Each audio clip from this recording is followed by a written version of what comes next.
नमस्कार दोस्तों। पाकिस्तान का अंत अब निश्चित ही होने वाला है क्योंकि हमारी सरकार के द्वारा एक स्टेटमेंट अभी हाल ही में जारी कर दिया है। यानी कि अभी एक स्टेटमेंट जारी हुआ है जिसमें हमारी सेनाओं को पूरी तरीके से छूट दे दी है भारत सरकार ने कि वो ही समय तय करेगी और हमला कहां पे करना है ये भी भारत सरकार की जितनी भी सेना है वो ही तय करेगी। तो आइए जानते हैं पूरा मामला क्या है, क्योंकि भारत सरकार ने अभी परमिशन दी है। अब पाकिस्तान को कोई नहीं बचा सकता है क्योंकि अभी देखिए पहलगांव में हमला हुआ, उसके बाद यानी कि अभी एक मीटिंग आयोजित हुई थी पीएम मोदी के द्वारा। तीनों सेना के कमांडर को बुलाया गया और इस मीटिंग में एक नतीजा निकला जिसमें कहा गया कि आतंकवाद को कुचलना हमारा राष्ट्रीय संकल्प है।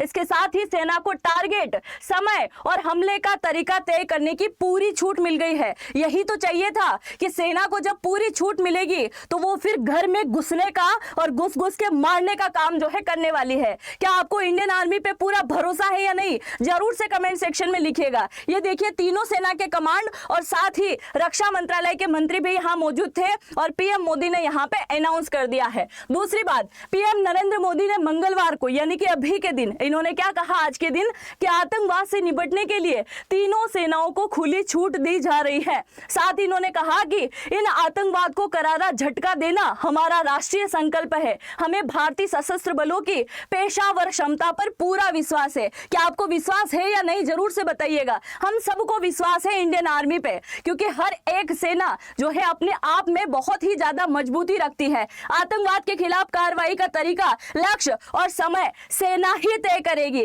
अब सेना को तय करने का दे दिया है, इससे ज्यादा क्या चाहिए भाई। पाकिस्तान को अब नहीं छोड़ने वाले। आगे मैं एक मिसाइल भी बताने वाली हूँ जो पाकिस्तान के आतंकवादियों को ढूंढ ढूंढ के निशाना बनाने वाली है। अब नहीं छोड़ने वाले भाई आपको। साथ ही तीन यहाँ कमांड जो है उपस्थित थे, तीनों सेनाओं के कमांडर थे।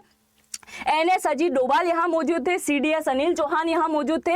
ये एक हाई लेवल की मीटिंग हुई है, 1.5 घंटे तक ये मीटिंग चली और उसके बाद अब ये अनाउंस कर दिया गया। अब एक और मीटिंग कल सुबह 10 बजे होना है। इस मीटिंग में और भी निष्कर्ष निकल के आने वाला है, क्योंकि आप सभी को याद है कुछ दिन पहले इन आतंकवादियों ने पहलगांव में हमारे 27 लोगों को मार डाला। 26 के आंकड़े आए, एक लोग का पता नहीं चला, तो टोटल 27 लोगों को इन लोगों ने मार दिया। क्या पूछा? धर्म पूछा, और अगर कलमा नहीं पढ़ पाए तो आपको निपटा डालेंगे। बस इन्होंने मारने का काम किया, 10 लोगों को घायल कर दिया। आगे देखिए ये मीटिंग चली, उसके बाद कल जो मीटिंग होना है उसमें कुछ नई बातें तय होगी। दूसरी हाई लेवल की मीटिंग में गृह मंत्री अमित शाह और इनके साथ राष्ट्रीय सुरक्षा गार्ड, बॉर्डर सिक्योरिटी फोर्स यानी कि बीएसएफ भी मौजूद है। इसके साथ केंद्रीय रिजर्व पुलिस बल, सीआरपीएफ और सशस्त्र सीमा बल एसएसबी के वरिष्ठ अधिकारी भी मौजूद थे।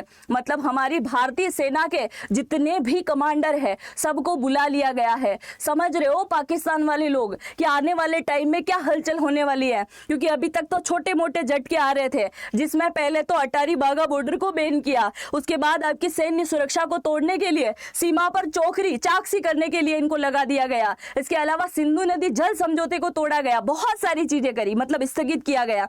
टूटना का टूटना ही है कहीं ना कहीं, क्योंकि भारत पाकिस्तान ने चाहे कितने भी युद्ध लड़े हो अभी तक ऐसा हाल नहीं हुआ, पर अब जो है आपका हाल बेहाल होने वाला है। और कल मॉर्निंग में मैं एक वीडियो लेके आने वाली हूँ 10 बजे, उसको जरूर से देखना, क्योंकि पाकिस्तान का फ्यूचर बिल्कुल खत्म होने वाला है।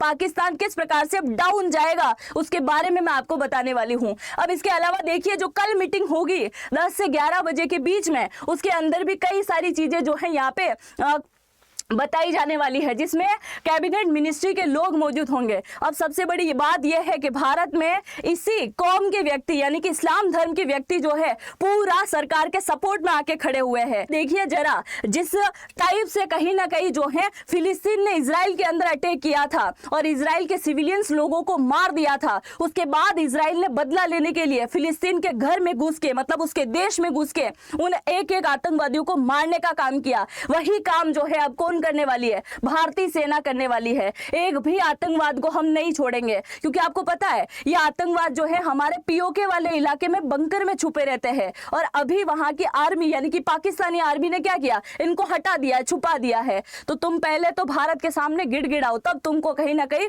माफ करेंगे। अब दूसरा, आप सभी को मैं यहाँ पे बता दूं कि भारत ने मंगलवार को पाकिस्तान के रक्षा मंत्री ख्वाजा आसिफ के एक्स हैंडल पर रोक लगा दी। ये जो ख्वाजा आसिफ है ना, इन्होंने बोला था कि पाकिस्तान क्या कर रहा है, आतंकवाद का हमेशा सपोर्ट करता है। और इन्होंने अभी हाल ही में एक स्टेटमेंट भी दिया था, जिसको लेकर भारत सरकार ने क्या किया, इनका ट्विटर ही बैन कर डाला। इसके साथ आप देखिए, इनका एक वीडियो वायरल हुआ जिसमें इन्होंने स्वीकार किया था कि पाकिस्तान लंबे अरसे से आतंकवादी संगठनों को फंडिंग करते आ रहा है।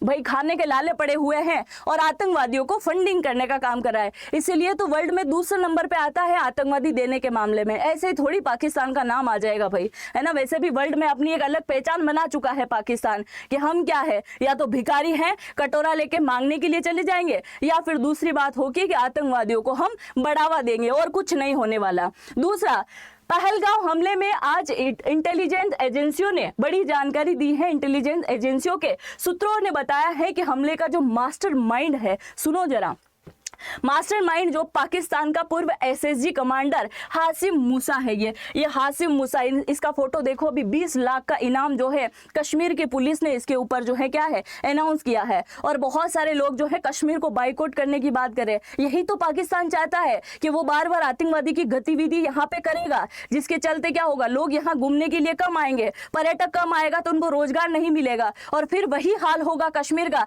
जो एक टाइम हुआ करता था। और इन्हीं के चाल में कई सारे लोग आ रहे हैं। यही भ्रमित करने के लिए पाकिस्तान के लोग क्या करते हैं, ट्वीट करते हैं बाइकआउट का, जिसमें कई सारे भारत के लोग भी जो है चल लेते हैं भेड़ चाल। तो ऐसा ना कीजिए, ये चाहते यही है, ये वही करवाना चाह रहे हैं। दूसरी बात यह है कि अब मैं यहाँ पे आपको कुछ मिसाइलें भी दिखाने वाली हूँ, भारतीय सेना का कमाल भी मैं आपको दिखाने वाली हूँ, क्योंकि अभी हाल ही में अटारी बाघा बॉर्डर बैन करने से कई सारे पाकिस्तानी व्यक्ति जो भारत में फंस गए रो रहे। भारत सरकार ने क्या बोला पहले, कि अगर चले गए तो ठीक है 48 घंटे में, और अगर नहीं गए तो 3 लाख का जुर्माना देना पड़ेगा, 3 साल की सजा भी काटनी पड़ेगी। अब तो सबसे बड़े सवाल यह है कि उस सीमा हैदर का क्या होगा, है ना। वो उस पिचकू से लड़के के साथ में आ गई है यहाँ रहने के लिए, अब उसका क्या होने वाला है, सोचने वाली बात तो यहाँ पे ये है। अब हम सैन्य ताकत की बात कर लेते हैं, क्योंकि युद्ध जो है अब बहुत ही जल्द होने की कगार पे है। आप सैन्य ताकत देखिए, अगर भारतीय सेना, इंडियन आर्मी की हम बात करें तो 13,25,000 सेना है हमारे पास में इन टाइम एक्टिव।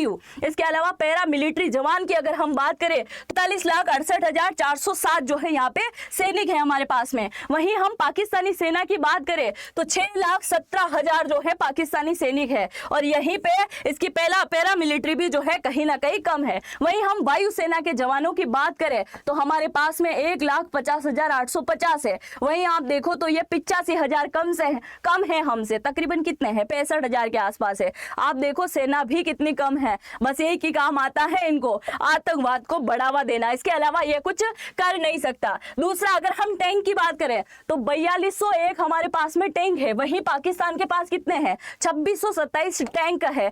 आगे आप चाहोगे तो मैं इसके लिए एक वीडियो अलग से बना दूंगी, जिसमें मैं आपको दिखा दूंगी किसके पास कितनी सेना है, कितना किसके पास में पावर है। जरूर से कमेंट सेक्शन में आप लिख दीजिएगा। इसके अलावा एक मिसाइल जिसका नाम है अ गाइड मिसाइल, ये मिसाइल भारत के पास में है, जो क्या करेगी, पाकिस्तान में ढूंढ के एक आतंकवादियों को मारने का काम ये करने वाली है। अब नहीं बख्शा जाएगा। स्पाइस मिसाइल भी तो हमने छोड़ दी है, जो कि हर टाइप जो है अब निगरानी में लगी हुई है। तभी तो भारत के इतने बड़े कदम जो है अब उठाए जा रहे हैं। तो आप जरा बताइए कि भारत सरकार का ये फैसला आपको कैसा लगा, जब इंडियन आर्मी पाकिस्तान में घुस के मारेगी और लाहौर में जब तिरंगा झंडा फहराया जाएगा तो आपको कैसा फील होगा, जरूर से कमेंट सेक्शन में लिखिएगा। चैनल पे पहली बार आए हैं तो चैनल को जरूर से सब्सक्राइब कीजिएगा। हम मिलते हैं नेक्स्ट वीडियो में, तब तक के लिए जय हिंद, जय भारत।